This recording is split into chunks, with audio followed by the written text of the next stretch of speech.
Hi అండి, మీకు link అనేది వాట్సాప్లో షేర్ చేయడం జరిగింది. ఆ లింక్ క్లిక్ చేయడం ద్వారా మనకి ఇదైతే ఓపెన్ అవుతుంది, గూగుల్ డ్రైవ్. ఆ డ్రైవ్లోకి వెళ్ళిన తర్వాత డౌన్లోడ్ అనే సింబల్ ఉంటుంది.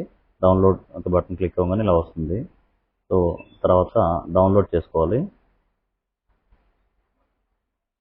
డౌన్లోడ్ అనేది అవుతూ ఉంటుంది. ఈలోపు మన సాఫ్ట్వేర్ అనేది జనరల్గా డి డ్రైవ్లో పెట్టడం జరుగుతుంది. డి కానీ ఈ కానీ దారస్ అనే ఫోల్డర్లో ఉంటుంది. దారస్ అనే ఫోల్డర్ ఓపెన్ చేయండి.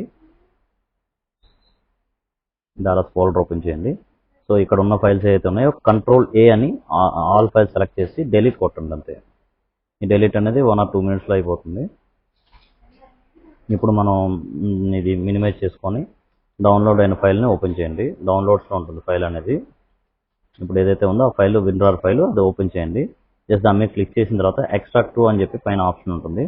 ఎక్స్ట్రాక్ట్ టు అని సెలెక్ట్ చేయండి. సో ఇక్కడ మనది ఏదైతే ఫైల్ డి డ్రైవ్లో దారాస్ అని ఉంటుంది, మేము జనరల్గా ఇన్స్టాల్ చేసేది, దాన్ని సెలెక్ట్ చేయండి చాలు. అక్కడికి ఎక్స్ట్రాక్ట్ అని ఉంటుంది. ఎక్స్ట్రాక్ట్ ఓకే కొట్టిన తర్వాత ఎక్స్ట్రాక్ట్ అయిపోతుంది. ఎస్ అని ఇవ్వండి. సో ఈ విధంగా ఫైల్స్ అనేవి దాంట్లో కాపీ చేయడం జరుగుతుంది. ఈ ప్రాసెస్ ఒక 2 minutes జరుగుతుంది. సో ఇది మినిమైజ్ చేసుకొని ఇప్పుడు ఏదైతే ఉందో మై కంప్యూటర్లో డి డ్రైవ్లో దారస్ అనే ఫోల్డర్ ఉంది కదా, డి డ్రైవ్ కానీ ఈ డ్రైవ్ కానీ అది ఓపెన్ చేయండి. ఇక్కడ మీకు డ్రాగన్ గార్డ్ అనే ఈఎక్సీ కనపడుతుంది లింక్, దాన్ని క్లిక్ చేయండి. ఈ లింక్ క్లిక్ చేయగానే మనకి బ్యాక్డ్రాప్లో, అంటే ఇది మినిమైజ్ చేసుకుంటే ఇలా వస్తుంది. ఎస్ అని ఇవ్వండి. ఇలా మనకు ఓపెన్ అవుతుంది. ఈ పైన నేమ్ అనే దగ్గర మీ షాప్ నేము, ఈమెయిల్ ఐడి అవసరం లేదండి. కింద తర్వాత నెంబర్, మీదైతే రిజిస్ట్రేషన్ చేసుకున్నారో అదే ఖచ్చితంగా అదే నెంబర్ ఇవ్వాలి. వేరే నెంబర్ ఇచ్చినా కూడా అవ్వదు. సో అదే నెంబర్ ఇవ్వండి. ఆ తర్వాత కింద ఆల్టర్నేట్ నెంబర్ అవసరం లేదు. సో అడ్రస్ అనే దగ్గర మీ అడ్రస్ ఏదైతే ఉందో అడ్రస్ ఇవ్వండి.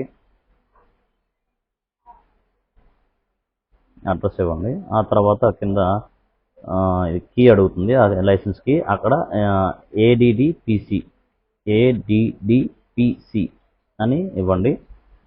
అగ్రి కొట్టండి, సబ్మిట్ కొట్టండి. సో మీ ఇదైతే వాడేసుకోవచ్చు డైరెక్ట్గా. ఫోన్ నెంబర్ కరెక్ట్ రాకపోతే ఇలా వస్తుంది మీకు. ఫోన్ నెంబర్ కరెక్ట్గా ఇవ్వాలి.